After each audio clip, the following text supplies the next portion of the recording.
All right, this week we start syntax, which is our second to last unit just on acquisition. So we're going to talk about some challenges as well as some theories, just like normal. So the first thing we're going to look at are different structures, and we're going to expand our stages of speech with one more, which is called the telegraphic speech stage. So giving a timeline for this is not super useful.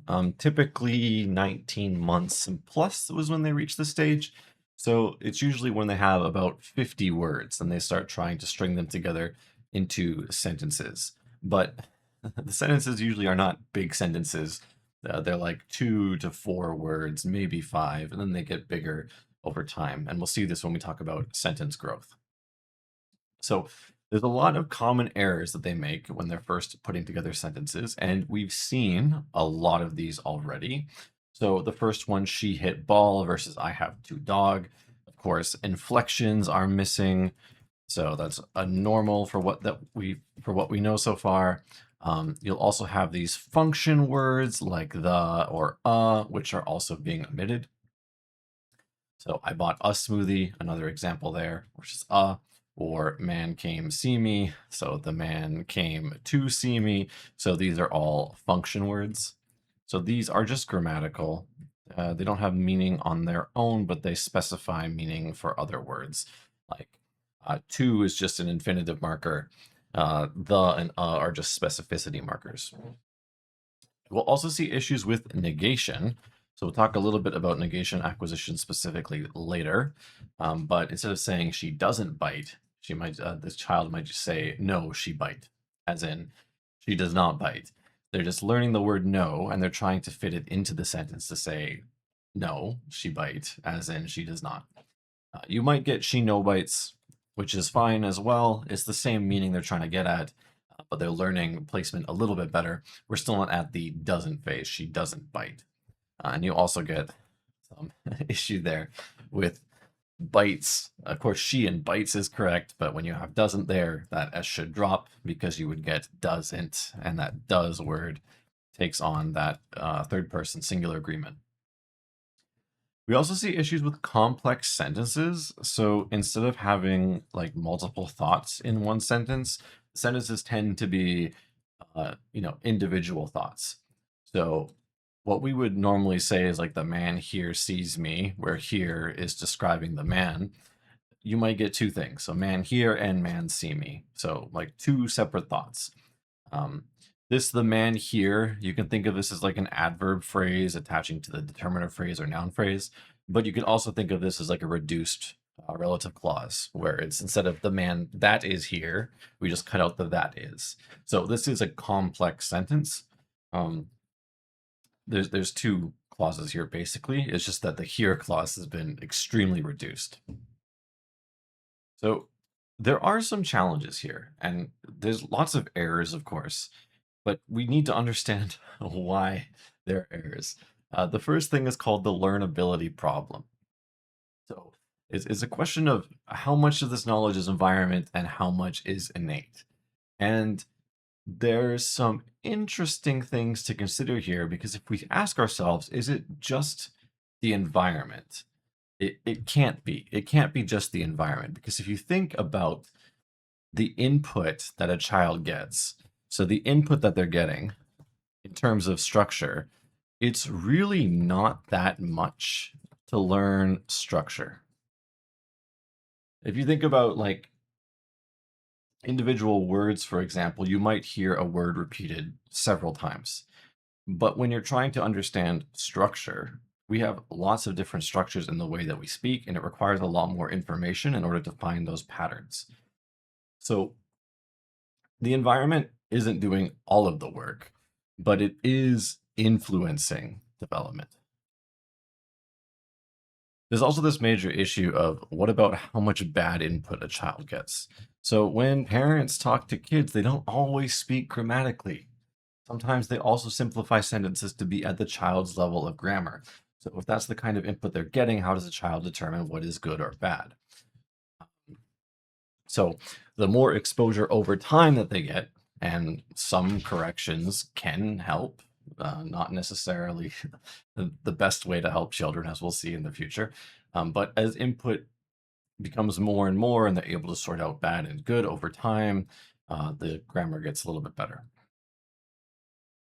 So the other thing is the bootstrapping problem.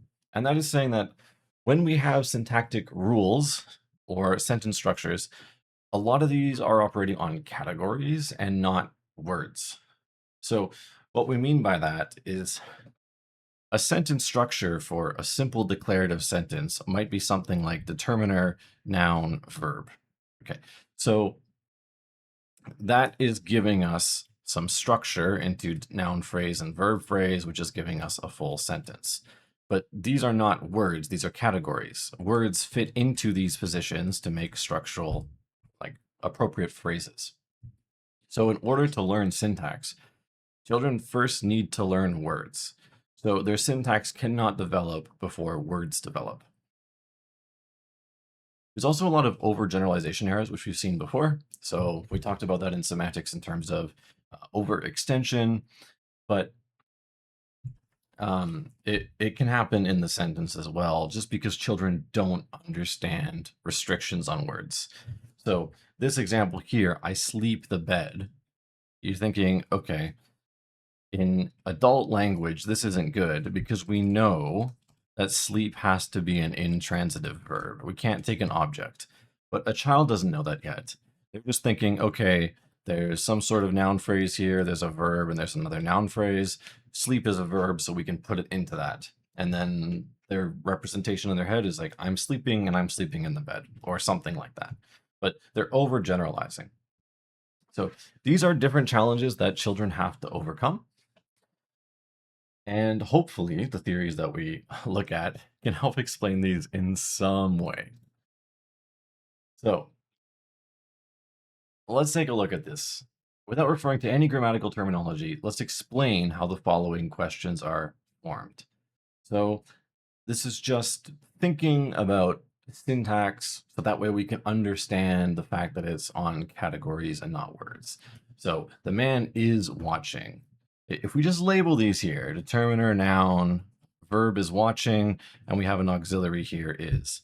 So if you've taken syntax, this is probably very straightforward. If you haven't, you might learn something here.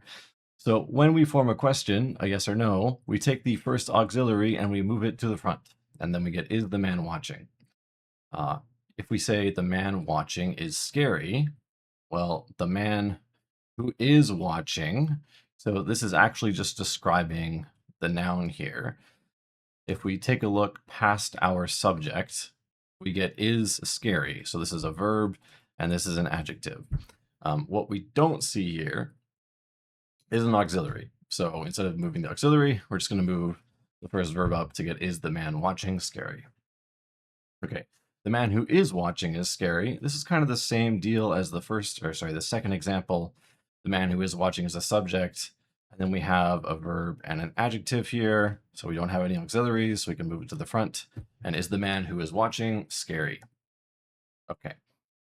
So when we think about how we make questions, it's not just a matter of like, say, picking the first verb or auxiliary that we see in the sentence. No, we need to know that we're taking the first verbal element after the subject. So whether that's an auxiliary or verb, we're taking that and we're moving it up. And if we don't have any of these, like with is words or auxiliaries, we might have to put in a dummy do as well. But you can see here the complexity in just learning something as simple as question formation. It is not a word thing, it is a category thing, it is a structural thing. So let's get a better idea about children's growth. So what we see here is a chart of 3 children, Eve, Adam, and Sarah, taking a look at their age in months, and taking a look at this thing called their MLU. So their mean length of utterance in terms of morphemes. So this is how many morphemes per sentence on average. So you can take a look here, would be 2 morphemes for a sentence. So this would be like the dog, or just dogs. So 2 morphemes, dog in plural, or definite article and dog. And up here would be 4. So the dog is here would be an example. The dog is here, 4 morphemes here, or the dog's here. Now, what we see here with these 3 children is different rates of growth. So Eve has made rapid progress at the age of what? Here's this is like 26 months. Eve is already sitting at about 4.2 MLU. While Adam and Sarah, they're taking a little bit longer. So Sarah's not reaching this point until about 42 months. And Adam is lagging a little bit behind around the same age at 42 months. So all children are going to be different. Okay. None of these children are particularly delayed. Eve is a little bit of a faster learner, but labeling this as gifted, we'll talk about the issues with that term gifted later. Might not be the best way to say it, but we don't see delay here. What we can say, which is between about, what is this range, like 27 to 40 months or so, the MLU goes from about 2 to 4 on average, or 2 to 4 plus if I want to be a little bit more generous with this. So if your child is hitting 4 MLUs, so 4 morphemes per sentence around 40 months, so that's like 3 years and 4 months, is pretty normal. Okay, so you can imagine when you have these longer sentences like we just saw in the exercise, the man who is watching is scary. You know, 1, 2, 3, 4, 5, 6, 7, maybe 8 morphemes there, depending on how we're parsing it. This is not something that we would expect children to be able to say until like at least 3.5 years old. Okay, so how are they learning rules? How are they learning syntax? Now, we need to separate the idea of big rules and little rules. So, big rules are more general statements. So, like, imagine that we know for us, for example, that a typical transitive verb is like we have an agent, so we have a doer, we have a verb, and then we have a theme or patient, which is like our object. So I'm just using the semantic terms for this, but we can think of this in terms of subject and object.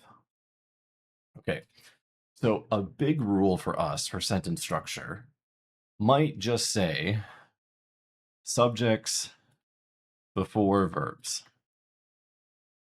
Okay, that would be one example of a big rule. Or if we have a transitive verb, we might say subject before a transitive verb, so VT, object after. So we call these big rules because they're general rules. Children do not really learn this way at first. Children learn what are called little rules. So these are very specific, which means what they'll do is they'll learn a verb. So let's say they learn the word go. Now, the rule that they might learn for go in order to use it in a sentence is put subjects before go. So that might be the first rule that they learn. And then what they do is they might learn a word like jump. And then they would add a new rule that says subjects before jump. So instead of learning these general categories, and then being able to apply them to every new verb, at first a child is going to learn rules with specific verbs. Now, adults, at your age, if I gave you a new verb and I gave you a meaning for that verb, you would be able to use it quite quickly because you know the big rules. A child would take a pretty decent amount of time because they'd have to hear a new verb and then figure out the rules for that verb. Okay. So this transition period, going from little rules to big rules, is going to happen after 4 years of age. So when they're first learning their little sentences at 27 months, or perhaps earlier in the case of Eve that we saw, they're not learning big rules yet. They're starting out with little rules. Okay, so going on to ACTAR 1997, because we need some evidence for this. Children were taught 3 made-up verbs for 3 actions with puppets. So this is a task where the researcher is playing with puppets, and verbs are going to be introduced with 3 orders here. So in other words, children can see what the puppets are doing. They're learning verbs in its place, and they're being presented in different orders. So these are English children. let's just put this up there. This is English children. So the expectation for them is that you would have a subject, verb, object. Okay, that's how we speak. But when they're learning verbs, it's either subject, verb, object, which is good, or the other two orders, SOV or VOS. So when a child is 3 years old, and they're using that verb in a sentence, they are just using whatever form it was taught in. So if it was taught in VOS, then they'd use VOS. If it was taught in SOV, they use SOV. Same with SVO, SVO. So it's not really matching the expectations for English structure. Now, 4-year-olds, it doesn't matter whether they learned it as SVO, SOV, or VOS. In all three cases, when they reproduced the verb to describe the puppets, they used SVO. So it's like, okay, now we have a big rule. A big rule is being applied to verbs. You learn a new verb, you know where the verb goes, let's use it in the right place. While these other children at 2 or 3, they're still focusing on their little rules. They're making rules for each individual verb. Okay, so the big and little rules idea isn't just, made up out of thin air. This comes from evidence from an experiment that says, okay, younger children will repeat verbs in the same frame they're learned, while at about 4 years old, they'll start to use these more general frames. Okay, so now we have little and big rules, which at least explains how some structure is being learned. Now let's focus a little bit on errors again. So we'll go through deletion, negation, and some other things. So what we notice is with really young kids, 2 to 2.5 years old, so this is, around the 2.5 MLU stage, children are dropping words in sentences. So when they say something like ate fish, for example, the child mentally, at least what we think, they know that the sentence they want to produce is he ate fish. So there's an idea of someone, there's an idea of this action of eating, and the thing that that person is eating is fish. So the ideas are there. But what we see in production is that around 50% of the time, the subjects will be dropped in a sentence, and what you'll get is ate fish, while this object here will only be dropped around 10% of the time. So there's an interesting pattern here where the first thing in the sentence is being dropped more often than the last thing. So this can make sense from a memory standpoint. They're trying to produce the sentence, but it's a lot of cognitive load to remember all three things. So it's like, here's the child's production brain. Suddenly you get like this it's really big. You get ate, it's really big. Now suddenly they have to produce fish, so they're like, hold on, let's just drop the he part, and then when we produce, we'll just say ate fish, because like that's my cognitive load at this age.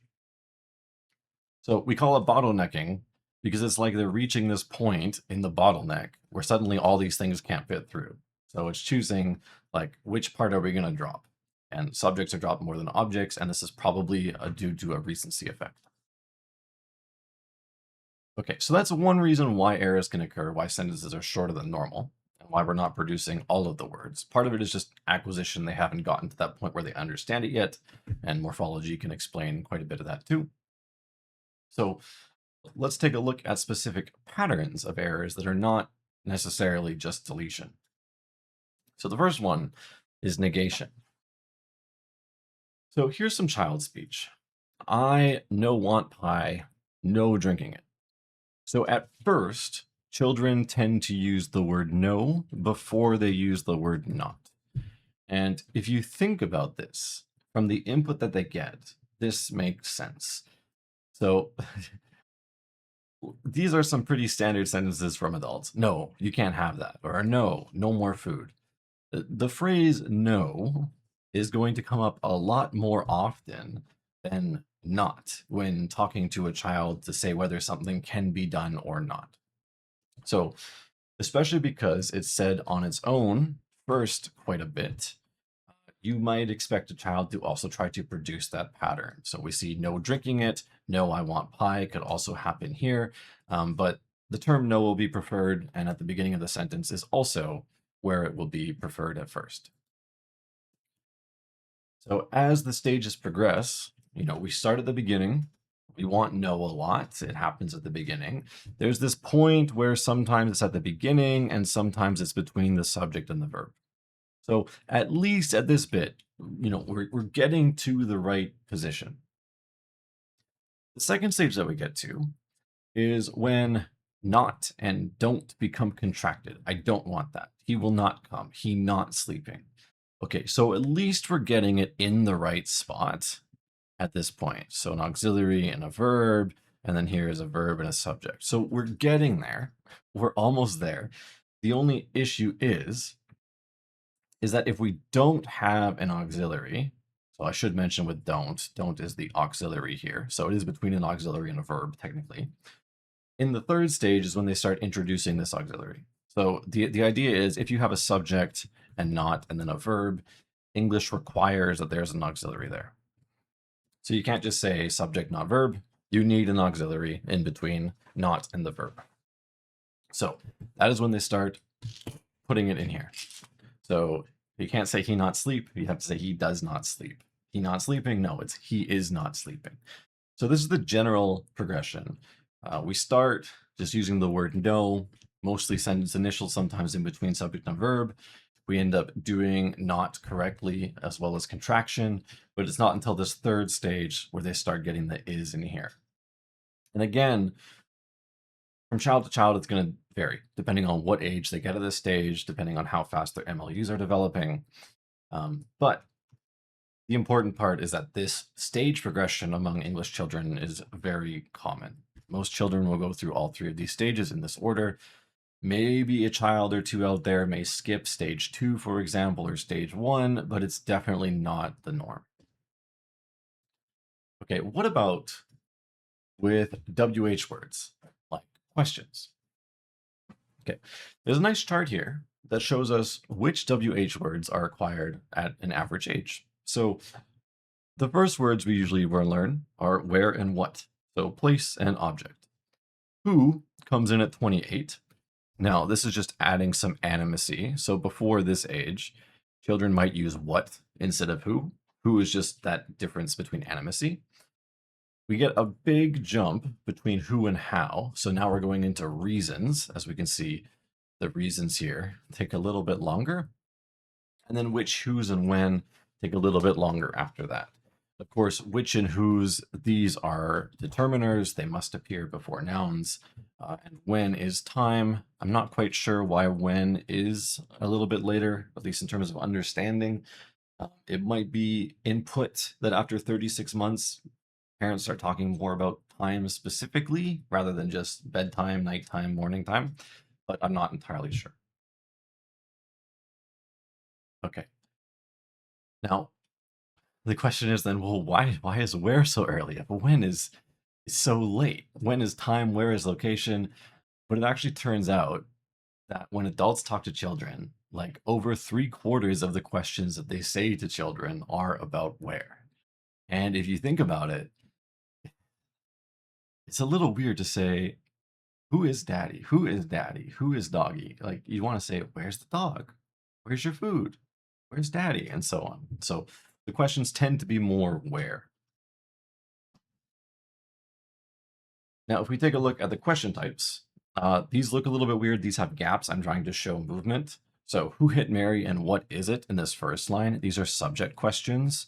So the subject is not there and a WH word is there instead. Versus the second one's who did Mary hit? That's an object. And what did you eat? Which is an object. So children will acquire one of these types first. Usually, there's more children who acquire the subject questions first because they're easier in terms of processing on the psycholinguistic sides. For adults, they're a lot easier.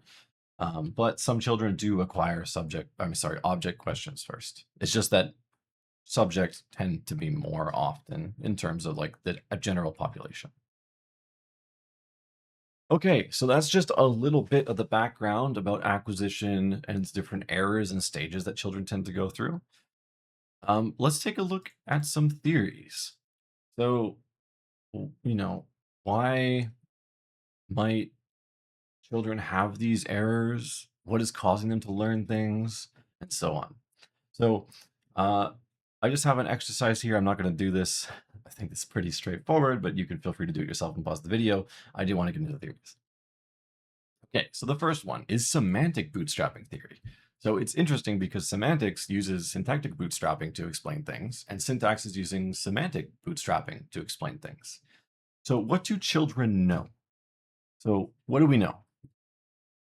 Well, children know that there are some syntactic units out there, and they know that there are going to be semantic units. So things have different meanings. They're either going to be people who are doing actions, people who are receiving actions, maybe what you're doing something with, and so on. So what they learn is that there's an innate linking between syntax and semantics. So there's something between this. And something like, for example, saying that verbs are something that require agents and maybe themes. So if I hear that there is two noun phrases, there's an agent and a theme, a doer and a doee, then I can assume that the word in between them is a verb, for example.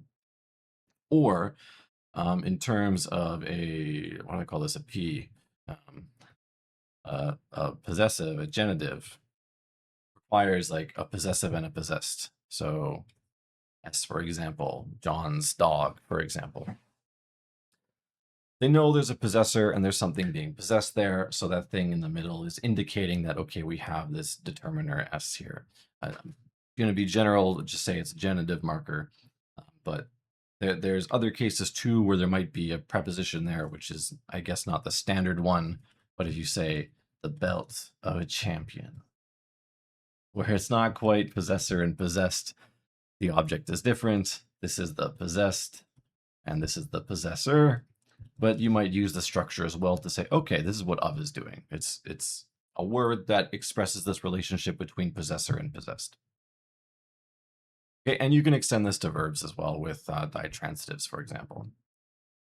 So this is what the semantic bootstrapping theory is saying is like, okay, the semantics can help us learn the structure and learn categories.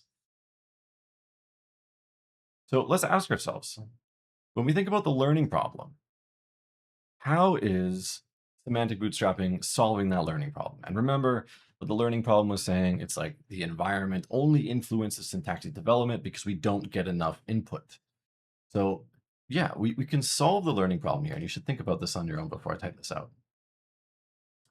It solves the learning problem by saying, okay, environment doesn't need to do all the work for input. Semantics can help.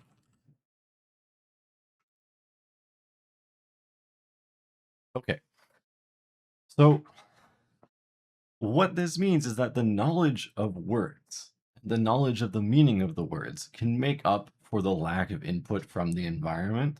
And just based on generalizing across different things, like knowing a verb needs a doer and a doee, or a verb needs just a doer, even if they get bad input, they can still say, well, I know what the doer and the doee is. So the thing that's missing that I don't know must be a verb. And this is the general structure from all the input I've received. So semantics can help here. So how does semantic bootstrapping solve the bootstrapping problem? This sounds like a silly question, but remember, the bootstrapping problem is that syntactic rules are operating on categories and not words. And that is, well, it's going to help with putting words into categories. So because children are learning general semantic requirements and they learn, okay, these types of words need these different things, they can start putting their words into different mental categories. And when they get categories, then they can do structure and movement. So specifically for questions, for example. So semantic bootstrapping actually seems like it can do a little bit of the work that we need to do. So Marantz 1982 did an experiment trying to show that semantic bootstrapping can help here. They wanted to prove that children learn verbs more easily if it follows normal semantic rules. So agent, verb, and then theme. So subject, verb, object. So they learned some nonsense verbs. Some had the right order. Some had weird orders. So like she flingled the cat versus the cat flingled her. You might even have cases where this flingled happens at the beginning, so flingled the cat her, for example. And the younger children at 3 and 4 learned these normal verbs more easily than the 5-year-old children. So, sorry, not more the 5-year-old children. They learn the normal verbs, the canonical forms, more easily than the non-canonical forms. So, 3 and 4-year children still using their little rules. They're starting to develop slightly bigger rules. So when they follow this nice order, and they're able to make use of actor and actee, or agent and theme, it really helped them learn the words faster. Older children at 5 years old, they're able to tease things apart because even as an adult, if you say flingled the cat her, you would understand that there's some verb that's doing an action on two things.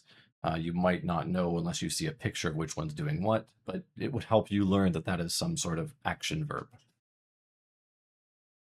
Okay, so semantic bootstrapping seems to at least be useful. It's something that children use. They make use of other parts of the sentence in order to help themselves learn these verbs because of the roles and links between syntax and semantics. I'm going to talk about Chomsky one more time. Okay. So, Chomsky, we talked about it in terms of different types of inflections. There are different parts of speech that can be dropped or not dropped in some languages. So the one example we're going to use here is it is sunny rather than is sunny. So in some languages like Spanish, you can drop the subject because the verb has tense and the verb has agreement on it. So we know what the subject is based on the form of the verb. Okay. So we call this a null subject parameter.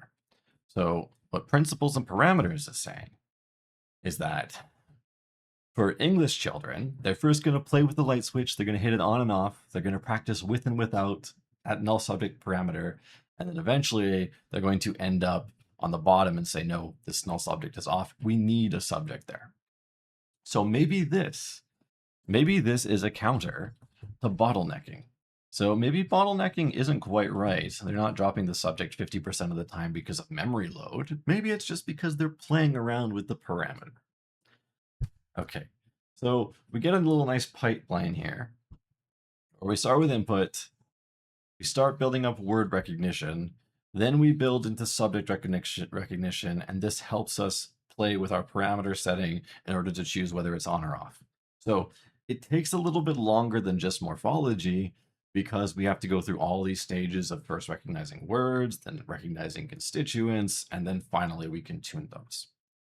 So that's principles and parameters coming back from probabilistic parameters and that kind of thing. It's really all the same thing. Chomsky's just here to say we got another light switch situation going on, and this can explain syntax too.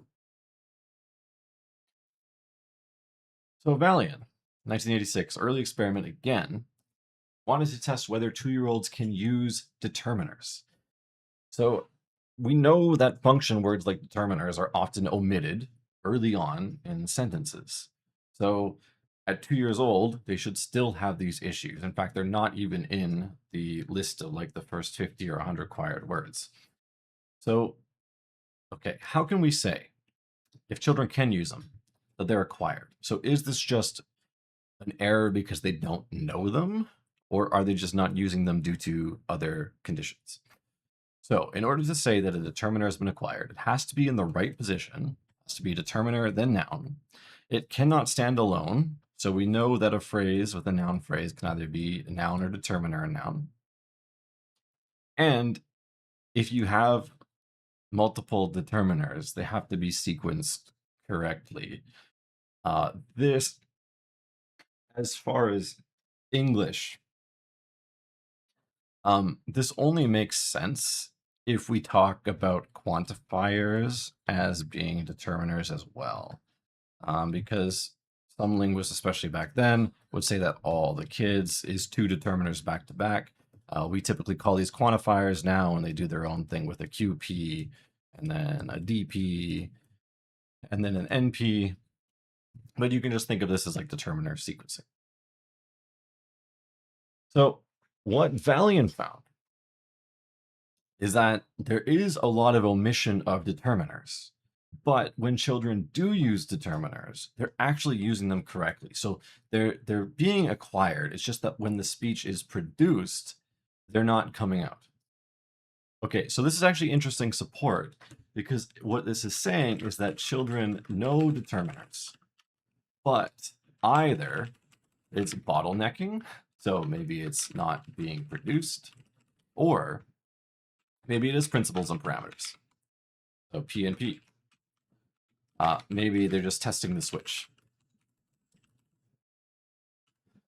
So it is developed a little bit later in morphology, but it does seem that around 2.5 years old, children do know them. They're just not producing them in all the correct sentences. So, what's the explanation for that? I think parameters, principles and parameters, is actually a pretty decent thing here. Bottlenecking has some more explanations. So some more explaining to do for that, because, if it is just a memory thing, why is it being dropped in all places with the determiners? Why not more so on subjects than objects, and why just, more 50-50 regardless of where it's in a sentence? So when we think about principles and parameters, it does a great job of explaining syntax errors, just like it does a great job of explaining morphological errors. It's all just like children testing the switch. So children aren't picking a parameter setting. Point two is a little bit a little bit magical explanation. Some innate knowledge isn't immediately accessible upon birth, so they have to wait till they're a little bit early. Wait till they're a little bit older before they can start playing with the switches. But once they get to that, they know how to set their switches. They're playing around, and then at some stage, they know what the parameters are. So this is pretty early, but they just can't perform the sentences. So I think this theory gets weakened a little bit because they're saying that they know the parameters early on but cannot perform the sentences. I think it's much more likely that they're still in the stage of production with this theory, principles and parameters, just to say that they're still playing with the switches. And they're seeing whether or not it's a switch that has to be off or has to be on, or whether it's just a switch that is like an optional switch. So is it like the difference between formal and informal language? So the official account is like, okay, the children know it, but they just have performance issues. But I think there's a better way of looking at principles and parameters and recovering this. So again, PNP, when you have light switches for everything in a language, you can explain a lot of things. How satisfying it is to you, that is your decision.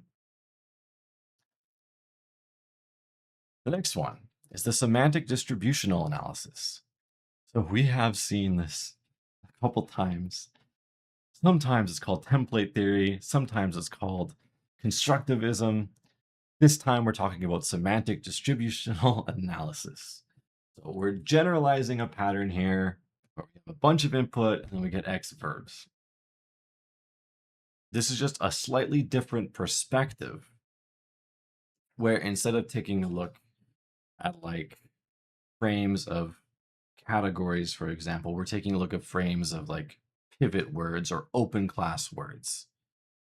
So open class words, these are your things like nouns, verbs, adjectives, and so on. While pivot words would be more specific frames, more specific meanings that occur before these open class words. So some examples would be like no potty, no sleep, more cookie. So these would tell you like something that you want or don't want, like good, bad, less, more, big, small, these kind of anchoring words. So this semantic distributional analysis is basically saying, okay, we get a general idea of some category here. We get these very, very simple frames where it's some open class and something before it. And then over time, children are going to broaden their classes of open class words and pivot words, and eventually full sentences will come out. So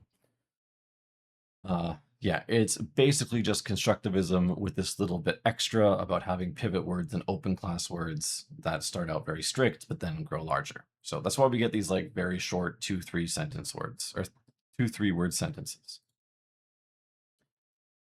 The usage-based model expands on this and it says, okay, clearly distributional analysis is not enough to explain everything.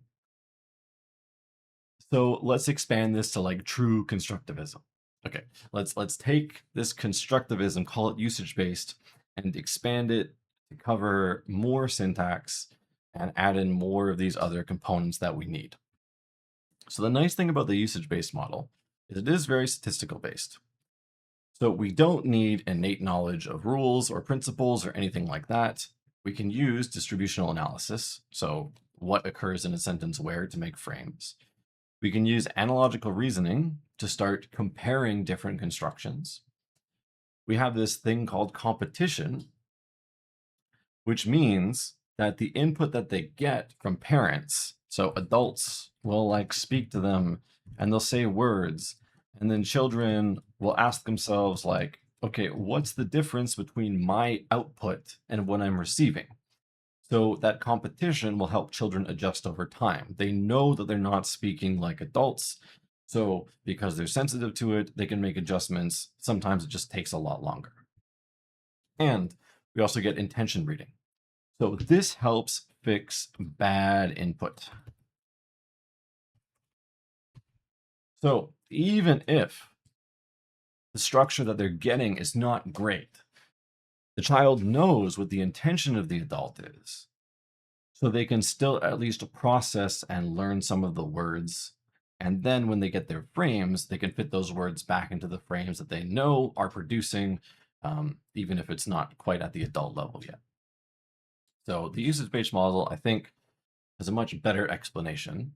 So we can see like an example of the steps required to like learn a sentence. Okay, so what would happen is first, they're learning these very simple phrases and they're learning them in isolation. So like eat fish, eat soup, eat pork, eat noodle.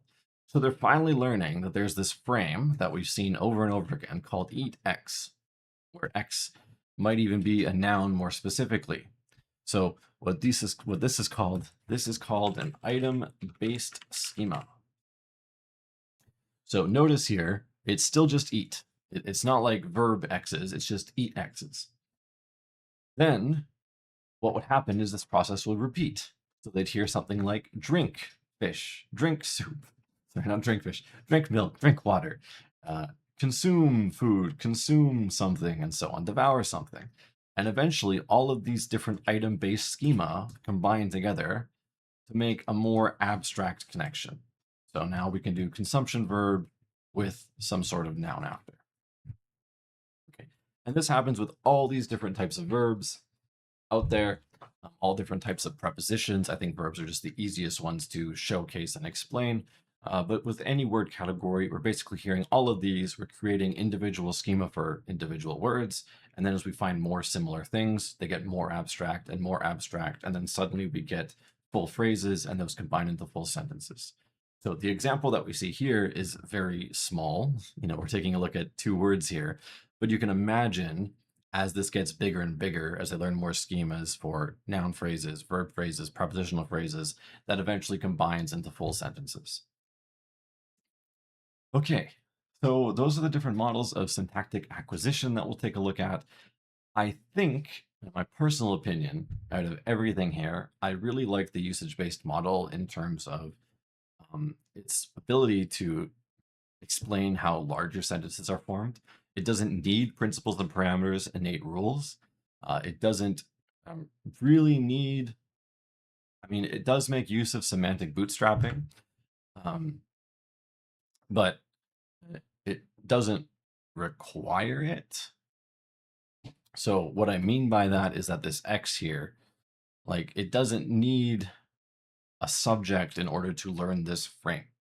It can just start out with a verb and object. So if bottlenecking does occur, like let's say bottlenecking is happening and it's just verb object, okay, this could make sense to us because this is the frame that they're comfortable with. So it can explain why subjects are often dropped, which I think is nice. So, anyways, that's it for the syntax acquisition lecture. The discussion questions that we have in class and on the practice questions will push some of these theories quite a bit and perhaps suggest a better alternative, depending on how you think about it. Actually, I'll try not to put a completely new one in there, um, but we'll hopefully see some problems with these. So, if you have any questions, same thing as always. You know where to contact me.